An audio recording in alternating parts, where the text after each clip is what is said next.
Qual vai ser o tema de hoje? Bases metodológicas do treinamento para os iniciantes. Não adianta, tudo que se passa no treinamento, você não pode dar um passo maior do que a perna.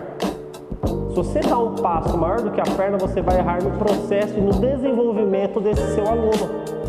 Então, por isso, você pegar o aluno iniciante é a melhor forma de se trabalhar, de se desenvolver todas as capacidades físicas e motoras e potencializar resultados. Então, por isso que eu gosto muito desse tema, de falar do aluno iniciante. O aluno iniciante, cara, esse cara é uma pérola, esse cara é ouro. E quando cai em nossas mãos, nós temos que saber atender da melhor forma possível. Qual o real sentido, qual o propósito de nós, profissionais de educação física, de submeter alguém a um exercício físico. Pós-graduado em fisiologia do esporte, hoje me tornei um professor universitário, para mim poder ter, pelo menos, uma direção, uma resposta para esse meu aluno e não deixar ele, né, sem saber nada, pelo menos dar um mínimo, uma direção a ele. E foi onde eu comecei a me questionar. Então, qual a lógica de submeter alguém a um treinamento? Meu aluno, nesse meu aluno iniciante, tem um propósito para ele. Você me mandou fazer 20 agachamentos, 30 supinos, 20 abdominal e corrida no parque. Isso, estamos chegando lá. Isso, qual a lógica? E aí, minha amiga? O que eu quero fazer? Então, tudo que eu submeto alguém a um treinamento, eu tenho que propositalmente gerar uma adaptação no corpo dele. Eu tenho que gerar uma adaptação. Então, se eu estou passando algum tipo de exercício ou qualquer tipo de movimento, você pediu, o professor Luiz ficar dando volta nessa como acadêmico, como estagiário, ou para esportes, ou para qualidade de vida, você tem que entender que o nosso corpo ele vai gerar uma adaptação. Então, homeostase é o meu estado de equilíbrio. A todo momento, uma pessoa sedentária está em homeostase no meu corpo. A todo momento, uma pessoa sedentária está em homeostase. Ela está em estado de equilíbrio. Então, esse aluno iniciante que no momento que eu submeto alguém a um exercício físico, o meu corpo ele vai ter que se adaptar, vai quebrar essa homeostase dele. Então eu quebro a homeostase dele. Se eu pedir para ela ficar dando uma volta aqui na faculdade, se ela nunca fez nada, eu estou quebrando o estado de equilíbrio dela. Eu estou quebrando esse estado de homeostase do corpo dela, através de um estímulo que eu estou dando. E propositalmente, eu tenho que entender a adaptação que eu quero gerar a essa pessoa, pela essa caminhada que ela está fazendo. Então, meu corpo se adapta a proteger do estímulo que nós, professores, estamos dando a ele. Estão conseguindo entender o raciocínio? Então, o meu corpo ele vai se adaptar frente a um estresse. Qual que é o estresse?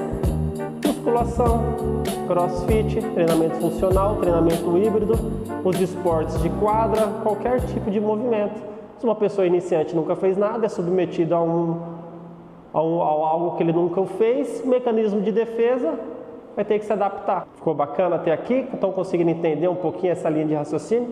Então eu sempre gosto de ir bem tranquilo para vocês estarem entendendo o raciocínio, tá? Treinamento, que é o estresse, tenho que gerar uma ruptura da homeostase, que é o estado de equilíbrio do nosso organismo. Eu tenho que entender algo sobre adaptação que eu quero gerar nesse meu aluno iniciante. Tem muitas pessoas que vão para a academia buscando, a grande maioria das pessoas não querem nem saber de saúde, estão cagando para a saúde. Os caras querem físico, eles querem ter corpo bonito, eles querem estética. E tá tudo bem. E vai ter aqueles que vai querer somente treinar por saúde e qualidade de vida. Tem aqueles que vão treinar para o alto rendimento. E eu tenho que entender como que eu posso potencializar o resultado desse aluno que aparecer para mim.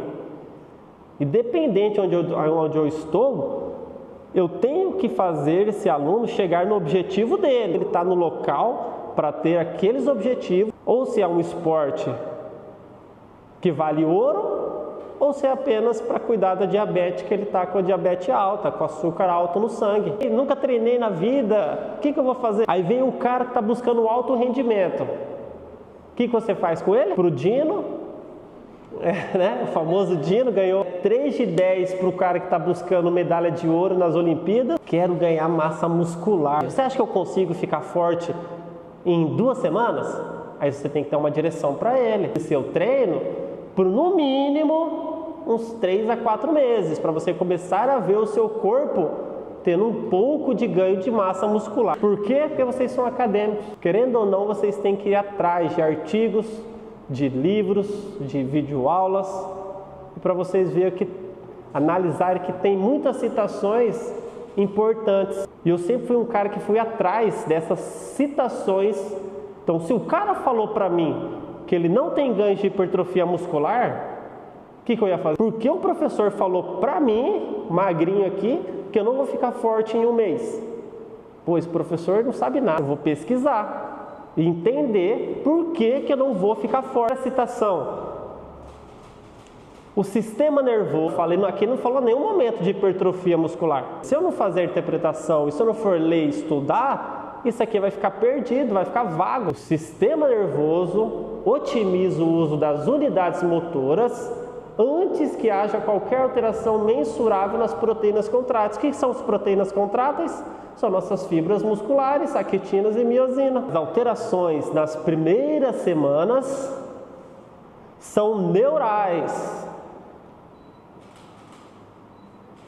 refletindo melhor coordenação e recrutamento motor e não crescimento das fibras. Então, um autor ele coloca de um jeito, um outro autor coloca de um outro jeito.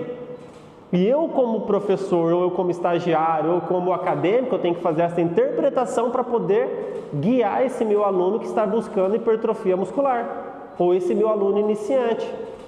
Mais uma citação: o corpo do iniciante primeiro aprende a recrutar antes de construir músculo. Portanto, o crescimento muscular significativo não aparece nas primeiras fases iniciais. Então, são 3 referências de autores na área da educação física, do treinamento resistido ou com peso, ou seja lá o que for. São referências na área da educação física, falando sobre que o aluno iniciante não tem ganhos significativos de hipertrofia muscular nas primeiras semanas. Então é tudo com base. Eu tenho teoria e tenho a prática. O cara não vai, você pode falar para ele, falar: bicho, você não vai crescer. Primeiro você tem que aprender a executar o movimento. Primeiro você tem que aprender a ter uma sincronização neuromuscular. Você não sabe ainda recrutar as suas unidades motoras, você não sabe recrutar ainda as suas fibras musculares, porque o seu corpo não está sincronizado, seja lá o que for do movimento humano, é o corpo dele se adaptando frente a um estresse que eu estou dando a ele. Um exercício mais simples que tem na academia. Sim? Pode falar,